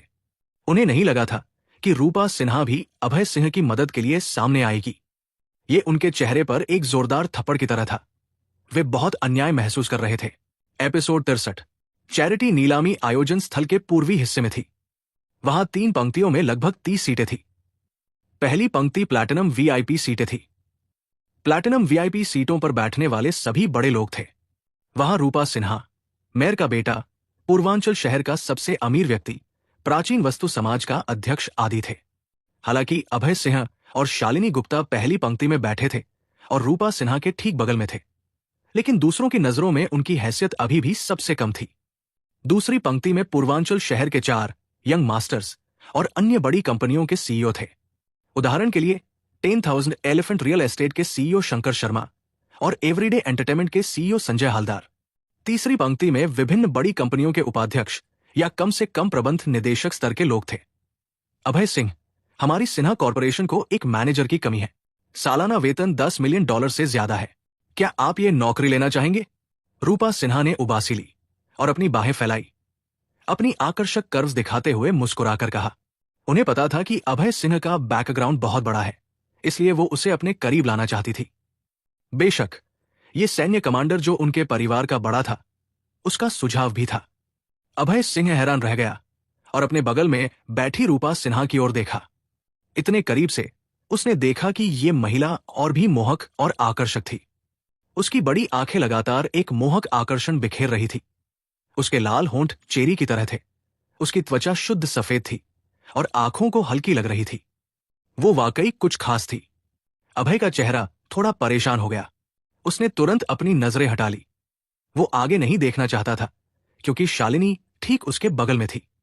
यह सुनकर कि रूपा सिन्हा उसके सामने ही अभय सिन्हा को चुराने की कोशिश कर रही थी, शालिनी के शानदार चेहरे पर नाखुशी का भाव आ गया। हाँ, सिन्हा कॉरपोरेशन पूर्वांचल शहर की सबसे बड़ी कंपनी थी, लेकिन आप मेरे कर्मचारी को मेरी आंखों के सामने नहीं चुरा सकते।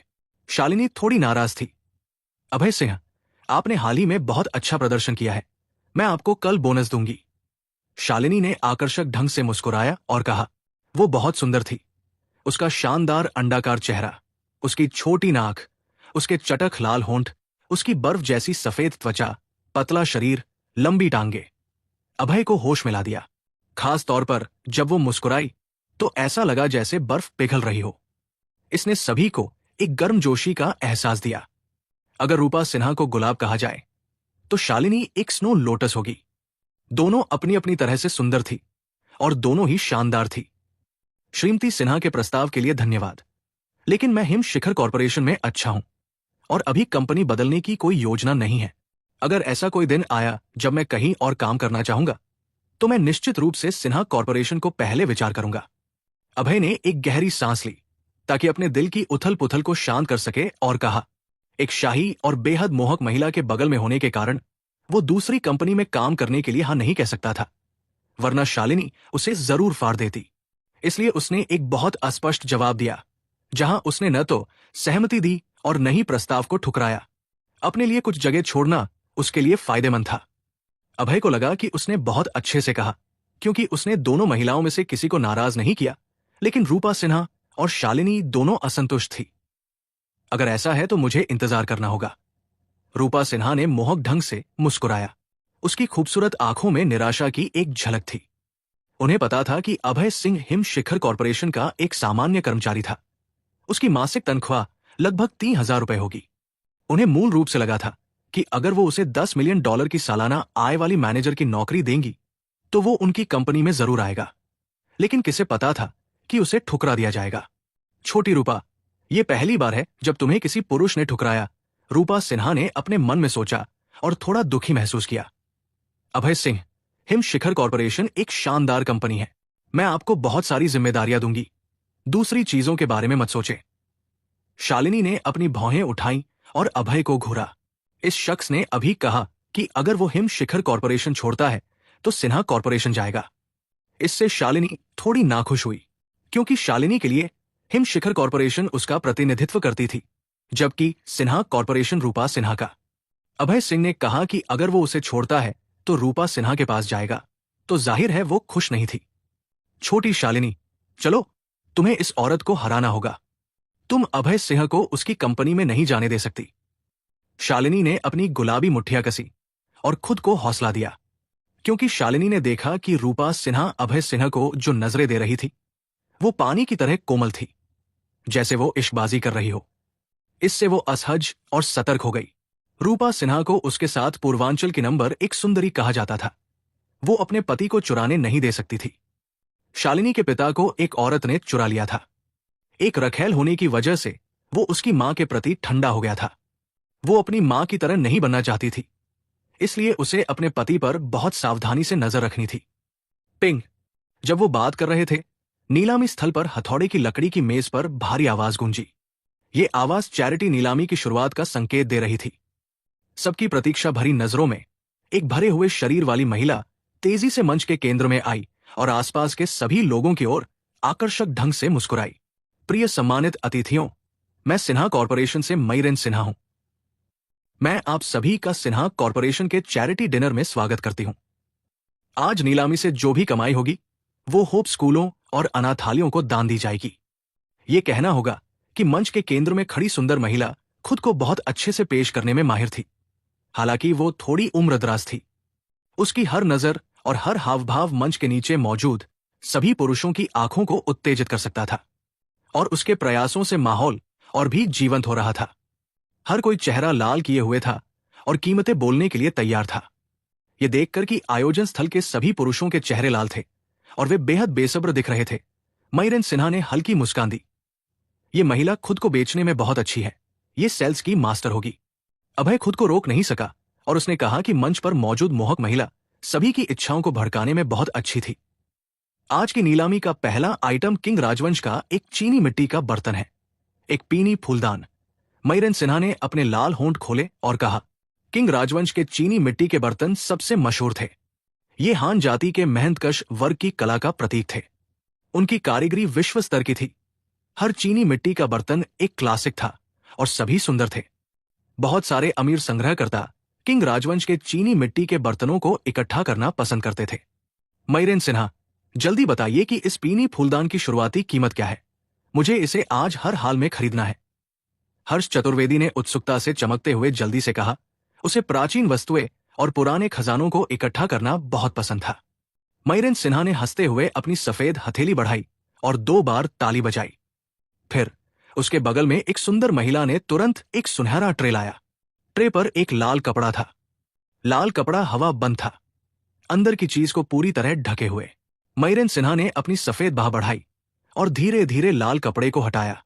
ये एक सफेद फूलदान था जो सुनहरे ट्रे पर शांतिपूर्वक रखा था। फूलदान बहुत बड़ा नहीं था। इसकी ऊंचाई बस 1 फीट से थोड़ी ज्यादा थी, लेकिन ये बेहद सुंदर था। सफेद फूलदान पर एक पीनी फूल था जो शानदार और सुरुचिपूर्ण था, एक बेहतरीन कला का नमूना। यह फूलदान पीनी फूलदान था। एपिसोड 64। पीनी फूलदान। नीलामी की शुरुआती कीमत 1 लाख रुपए है और हर बार कम से कम 50,000 रुपए की बढ़ोतरी होनी चाहिए। जैसे ही मईरेन सिन्हा की आवाज खत्म हुई, भीड़ पहले से ही चिल्लाने के लिए बेसब्र हो गई। खास तौर पर हर्ष चतुर्वेदी, जो सबसे पहले खड़ा हुआ और चिल्लाया, मैं 150,000 रुपए की बोली लगाता हूं। यंग मास्टर हर्ष, ये आपसे उम्मीद नहीं थी। जब उसने देखा कि हर्ष चतुर्वेदी पीनी फूलदान खरीदना चाहता है, अभय सिंह ने हल्के से भौहें सिकोड़ ली। उसकी आंखों में ठंडी चमक थी। उसे उस शख्स से बहुत घिन आती थी जो उसकी पत्नी को पटाने की कोशिश कर रहा था। चूंकि आप पीनी फूलदान चाहते हैं, मैं आपके लिए कुछ परेशानी खड़ी करूंगा। अभय ने मन ही मन फैसला किया कि वो हर्ष चतुर्वेदी को कुछ पैसे खर्च करवाकर अपने गुस्से को निकालेगा। मैं 2 लाख रुपए की बोली लगाता हूं। अभय अचानक खड़ा हुआ और जोर से कहा। हर्ष चतुर्वेदी मुस्कुरा रहा था जब उसने अभय की आवाज सुनी। वो हैरान हुआ और फिर उसकी आंखों में गुस्से की झलक दिखाई दी। उसे जाहिर तौर पर उम्मीद नहीं थी कि अभय नीलामी में उससे मुकाबला करने की हिम्मत करेगा। वो पूर्वांचल शहर के 4 यंग मास्टर्स में से एक था। ये साफ था कि वो हिम शिखर कॉरपोरेशन के एक छोटे कर्मचारी से नहीं हार सकता। ये सम्मान का सवाल था। चूंकि उसने फूलदान के लिए बोली लगाई थी, उसे पीनी फूलदान हर हाल में लेना था। मैं 3 लाख की बोली लगाता हूं। हर्ष चतुर्वेदी ने जोर से कहा। उसकी आंखों में ठंडी चमक थी। 4 लाख। अभय की आवाज तुरंत आई। 5 लाख। हर्ष चतुर्वेदी ने बिना किसी हिचकिचाहट के चिल्लाना जारी रखा। 6 लाख। अभय ने उसे देखा और पीनी फूलदान की कीमत बढ़ाना जारी रखा। 7 लाख। हर्ष चतुर्वेदी ने अभय को क्रूर नजरों से देखा। उसकी आवाज में गुस्सा अभय को धमकाने वाला लग रहा था। 8 लाख। हर्ष चतुर्वेदी की धमकी का सामना करते हुए अभय ने कीमत बढ़ाना जारी रखा ताकि उसे और गुस्सा दिलाए। 10 लाख। हर्ष चतुर्वेदी का खून सिर पर चढ़ गया और उसने कीमत चिल्लाई। अभय के प्रति उसका गुस्सा उसे लगभग पागल कर रहा था। हर्ष चतुर्वेदी के दिमाग में सिर्फ एक ही विचार था कि उसे अभय को हराना है और वो पीनी फूलदान लेना है। उसे कितने पैसे खर्च करने पड़ेंगे, ये वो भूल चुका था। वो आवेग में बह गया था। आप जीत गए, ये पीनी फूलदान आपका है। जब हर्ष चतुर्वेदी ने 10 लाख की बोली लगाई, अभय ने मुस्कुराया। उसकी आंखों में व्यंग्य की चमक थी। इसके बाद अभय ने हर्ष चतुर्वेदी को तिरस्कार भरी नजर दी और लापरवाही से बैठ गया। उसके बैठते ही पल में अभय ने अस्पष्ट रूप से हर्ष चतुर्वेदी का भूतिया पीला चेहरा और कांपता शरीर देखा। ऐसा लग रहा था कि ये बंसी बहुत गुस्से में होगा। आखिर 10 लाख कोई छोटी रकम नहीं थी। पूरा दिन नीलामी हॉल मृत्यु की तरह शांत था। सभी लोग हर्ष चतुर्वेदी को अजीब नजरों से देख रहे थे, जैसे वे उसका मजाक उड़ाना चाहते हों। ये शख्स सच में पैसों का ढेर था, लेकिन अगर आपके पास खर्च करने के लिए बहुत सारा पैसा भी हो तो इसे ऐसे बर्बाद नहीं करना चाहिए। हर्ष चतुर्वेदी का चेहरा भूतिया हो गया जब उसे पता चला कि सब उसे मूर्ख की तरह देख रहे हैं। अब तक उसे एहसास हो गया था कि अभय ने उसे फंसाया और उसकी चाल में ले लिया। टोंग टोंग टोंग। लकड़ी की मेज पर हथौड़े की 3 भारी आवाजों के बाद पीनी फूलदान आखिरकार हर्ष चतुर्वेदी ने 10 लाख की कीमत पर खरीद लिया। ये कीमत पीनी फूलदान की शुरुआती कीमत 1 लाख से 10 गुना ज्यादा थी। हालांकि पीनी फूलदान किंग राजवंश का चीनी मिट्टी का बर्तन था, इसकी कीमत अधिकतम 500,000 तक ही थी। लेकिन हर्ष चतुर्वेदी ने 10 लाख खर्च किए, जिससे वो गुस्से से फटने को तैयार था। और सबसे महत्वपूर्ण बात, हर्ष चतुर्वेदी ने सबके सामने अभय से मजाक बनवाकर अपनी इज्जत खो दी। इसलिए उसने अभय को बहुत ठंडी नजरों से देखा। हालांकि अभय ने उसकी ठंडी आंखों के सामने हल्के से मुस्कुराया और उसे नजरअंदाज कर दिया। वो वापस अपनी बगल में बैठी शालिनी से बात करने लगा। उनके अंतरंग व्यवहार ने हर्ष चतुर्वेदी के मन में जलन की आग जला दी। पहली नीलामी की वस्तु एक अच्छी शुरुआत थी और मयरन सिन्हा का दिल बहुत उत्साहित था। थोड़े रुकावट के बाद अगली वस्तु की नीलामी शुरू हुई। नीलामी का दूसरा टुकड़ा एक पौराणिक चमकदार मोती था। ये चमकदार मोती अंडे के आकार का था और चांदी सफेद रोशनी बिखेर रहा था। आखिरकार इसे पूर्वांचल शहर के सबसे अमीर व्यक्ति ने हासिल किया। नीलामी जारी रही और 10 से ज्यादा प्राचीन वस्तुएं एक के बाद एक बिकी। जब नीलामी आखिरी वस्तु पर पहुंची, अभय का दिल अचानक छू गया, क्योंकि उसे लगा कि यह आखिरी जेड का टुकड़ा बहुत खास था, जिसमें पहले से देखे होने का एहसास था। यह जेड का लटकन न तो सफेद था और न ही हरा, यह मिश्रित रंग का था। रंग हरे के साथ ग्रे था और कुछ हद तक बदसूरत लग रहा था। जेड की सबसे अच्छी किस्म शाही जेड होती है, जो शुद्ध सम्राट हरा होता है। इसके बाद सफेद आता है। मिश्रित रंग के जेड सबसे खराब प्रकार होते हैं और इनकी कीमत सबसे कम होती है। ये आखिरी प्राचीन लटकन है। नीलामी की कीमत 1 लाख रुपए है और हर बार कम से कम 50,000 रुपए की बढ़ोतरी होनी चाहिए। मयरन सिन्हा ने इस मिश्रित जेड को पकड़ा और अपनी मधुर आवाज में घोषणा की। उसकी भौहें हल्के से सिकुड़ गई थी। उसे इस जेड के टुकड़े से कोई उम्मीद नहीं थी। इस जेड की बनावट बहुत खराब थी। उसने बहुत सारी प्राचीन वस्तुओं की नीलामी की थी और उसे लगता था कि ये मिश्रित जेड ज्यादा कीमत का नहीं था। जब अमीर लोग जेड खरीदते हैं तो सबसे पहले वे रंग की बनावट पर ध्यान देते हैं और दूसरी चीज जो वे देखते हैं वो आकार और मॉडलिंग होती है। इस मिश्रित जेड का रंग बहुत बदसूरत था। ये मयरन सिन्हा ने नीलामी में देखे सभी प्राचीन वस्तुओं में सबसे बदसूरत लटकन था। जाहिर इनफ मयरन ने कीमत बताने के बाद कोई जवाब नहीं दिया। सभी को इस जेड से कोई उम्मीद नहीं थी। ये जेड लटकन 1 लाख रुपए का है। क्या कोई इसके लिए बोली लगाना चाहता है? मयरन ने फिर से पूछा, लेकिन कोई इसे खरीदना नहीं चाहता था। वो थोड़ी निराश थी। ओह, मुझे याद आया, ये ड्रैगन और फीनिक्स लटकनों की जोड़ी में फीनिक्स लटकन है। अचानक उसके दिमाग में एक बल्ब जला। अभय को आखिरकार याद आया कि ये एक खजाना था। इस टुकड़े की असली खासियत छिपी हुई थी। ड्रैगन और फीनिक्स लटकन, जैसा कि नाम से पता चलता है, 2 जेड के टुकड़े थे। एक टुकड़ा ड्रैगन लटकन था और दूसरा फीनिक्स लटकन था। उसने एक बार ब्रिटिश संग्रहालय में ड्रैगन लटकन देखा था।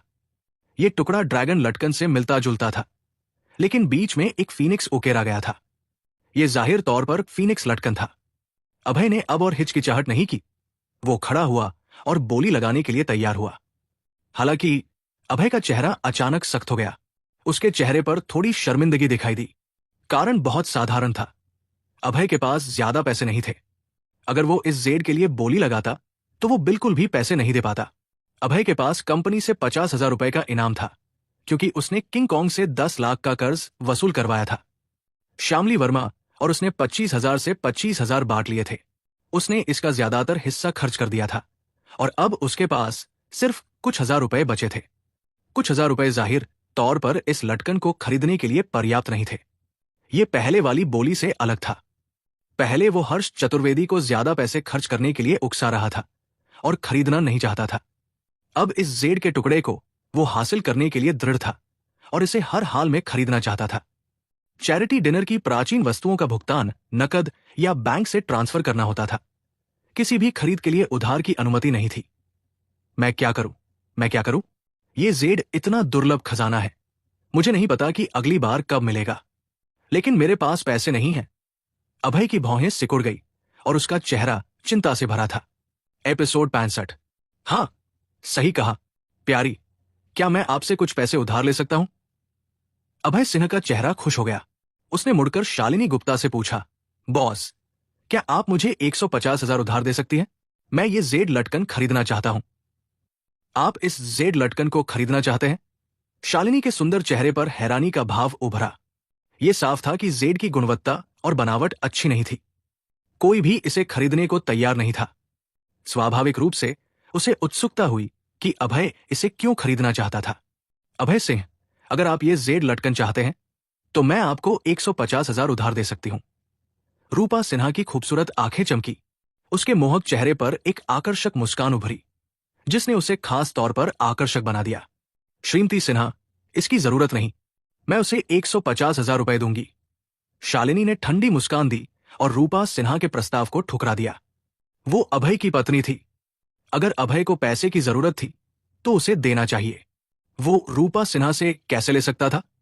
रूपा सिन्हा के प्रति उसकी सतर्कता और गहरी हो गई। यहां इस कार्ड में 500,000 रुपए हैं। ये जेड लटकन खरीदने के लिए काफी होना चाहिए। शालिनी ने एक बैंक कार्ड निकाला और अभय को थमा दिया। धन्यवाद। अभय ने शुक्रिया कहा और बैंक कार्ड ले लिया। उसने मूल रूप से सिर्फ 150,000 उधार मांगने की सोची थी और उसे उम्मीद नहीं थी कि शालिनी उसे 500,000 देगी। अरे, उसकी पत्नी बहुत शानदार थी। अभय ने मन ही मन तारीफ की। 150,000 रुपए, मैं ये जेड लटकन चाहता हूं। अभय खड़ा हुआ और जोर से कहा। जेड लटकन की शुरुआती कीमत 1 लाख रुपए थी और हर बोली पिछले मूल्य से कम 50,000 ज्यादा होनी थी। आसपास के लोग अभय को हैरानी से देखने लगे जब उन्होंने देखा कि अभय ये लटकन खरीदना चाहता था। मैं 200,000 रुपए दूंगा। अचानक हर्ष चतुर्वेदी की आवाज सुनाई दी। अभय ने पहले ही उसे एक बार ठगा था। जब हर्ष चतुर्वेदी ने देखा कि अभय ये लटकन खरीदना चाहता है तो उसे स्वाभाविक रूप से अभय के लिए कुछ परेशानी खड़ी करनी थी। हर्ष चतुर्वेदी को वही चाल चलते देख अभय ने भौहें सिकोड़ ली और चुपचाप एक हल ढूंढना शुरू किया। ये मूर्ख साफ तौर पर इस जेड की असली कीमत नहीं जानता था और वो सिर्फ अभय को गुस्सा दिलाने के लिए बोली लगा रहा था। मैं 300,000 रुपए दूंगा। अभय ने हल्के से मुस्कुराया और सीधे 100,000 रुपए बढ़ा दिए। मैं 400,000 रुपए दूंगा। हर्ष चतुर्वेदी ने ठंडी मुस्कान दी और जोर से कहा, मैं 500,000 रुपए दूंगा। लेकिन चूंकि यंग मास्टर हर्ष को यह जेड लटकन इतना पसंद है, अगर आप 10 लाख रुपए की बोली लगाते हैं तो यह लटकन आपका है। अभय ने आंखें घुमाई और हर्ष चतुर्वेदी से मुस्कुराते हुए कहा। शुरुआत में हर्ष चतुर्वेदी बोली जारी रखना चाहता था, लेकिन जब उसने अभय के शब्द सुने तो वो हिचकिचाया, क्योंकि वो वास्तव में जेड खरीदना नहीं चाहता था। वो सिर्फ अभय को परेशान करना चाहता था। हर्ष चतुर्वेदी को चिंता थी कि अगर उसने 10 लाख की बोली लगाई और अभय ने हार मान ली तो उसे फिर से नुकसान होगा। वो पहले अभय की चाल में फंसकर 10 लाख रुपए हार चुका था। वो फिर से उसकी चाल में नहीं फंसना चाहता था। अभय, मैं तुम्हारी चाल में नहीं फंसूंगा। मुझे ये जेड लटकन नहीं चाहिए। हर्ष चतुर्वेदी ने जोर से हंसा, गर्व से भरा हुआ। उसे लगा कि इस बार उसने सही फैसला लिया और दूसरी तरफ की चाल में नहीं फंसा। ऐ यंग मास्टर हर्ष, आप समझदार हो गए हैं। हर्ष चतुर्वेदी ने हल्के से मुस्कुराया और अभय की तारीफ सुनकर वो और खुश हो गया। हालांकि अभय के दिल में वो हर्ष चतुर्वेदी को मूर्ख समझ रहा था, जो एक अनमोल खजाने को भी नहीं पहचान सका। ये शख्स कौन है? क्या इसका दिमाग खराब है? वो जेड लटकन साफ तौर पर खराब है और ज्यादा से ज्यादा 10,000 रुपए का होना चाहिए। कुछ नहीं कर सकते। इस समाज में मूर्ख बहुत है। ऐसा नहीं है कि मूर्ख बहुत है, इसके पास पैसा बहुत है और खर्च करने की जगह नहीं है। आसपास के लोग चर्चा करने लगे और अभय का तिरस्कार भरे ढंग से मजाक उड़ाने लगे। लोगों की तिरस्कार भरी बातें सुनकर अभय हल्के से मुस्कुराया। उसने सोचा, कितने मूर्ख लोग हैं, असली खजाने को भी नहीं पहचान सकते और फिर भी चैरिटी डिनर में आए हैं। वो मयरन सिन्हा के पास गया, बैंक कार्ड से 500,000 रुपए का भुगतान किया और जेड लटकन हासिल कर लिया। हाँ, सच में ये फीनिक्स लटकन है। मुझे एक खजाना मिल गया। अभय ने अपने हाथ में जेड लटकन को देखा और हंसी रोक नहीं सका, लेकिन बाकी सबकी नजरों में वो ऐसा लग रहा था जैसे उसने अपना दिमाग खो दिया हो। अभय, तुम मूर्ख। ये जेड लटकन ज्यादा से ज्यादा 10,000 रुपए का है। तुमने इसे 500,000 में लिया। तुम इतने खुश क्यों हो? हर्ष चतुर्वेदी ने तिरस्कार भरी नजरों से मजाक उड़ाया। उसकी नजर में यह अशुद्ध जेड लटकन सिर्फ 10,000 रुपए का था, लेकिन अभय सिंह इसे खरीदकर इतना खुश था। उसे स्वाभाविक रूप से उसका मजाक उड़ाना था। मूर्ख तुम हो। तुम एक खजाने को भी नहीं पहचान सकते। कितनी शर्मिंदगी। हर्ष चतुर्वेदी की बात सुनकर अभय चुपचाप अपमान सहने वाला नहीं था, तो उसने स्वाभाविक रूप से जवाबी ताना मारा। सब लोग यहां देखें, ये बड़ा मूर्ख अभय सिन्हा इस जेड लटकन को 500,000 रुपए में खरीदकर इसे खजाना समझ रहा है। कितना मजाक। हर्ष चतुर्वेदी ने आसपास की भीड़ की ओर चिल्लाकर अभय को शर्मिंदा करने की कोशिश की। लोगों का स्वभाव होता है तमाशा देखना। आसपास के लोग उनके करीब आए और अभय की ओर उंगलियां उठाई। उनकी आंखों में तिरस्कार भरा था। शालिनी की भौहें सिकुड़ गई जब उसने लोगों को अभय का मजाक उड़ाते सुना। वो शान से उनकी ओर बढ़ी। अभय न केवल उसका पति था, बल्कि हिम शिखर कॉरपोरेशन का कर्मचारी भी था। वो कंपनी की छवि का प्रतिनिधित्व करता था। वो स्वाभाविक रूप से उसे सबके सामने मजाक नहीं बनने दे सकती थी। अभय, चूंकि हमने जेड लटकन खरीद लिया है और चैरिटी डिनर खत्म हो गया है, चलिए चलते हैं। शालिनी अभय के पास आई और कहा, ठीक है, चलते हैं।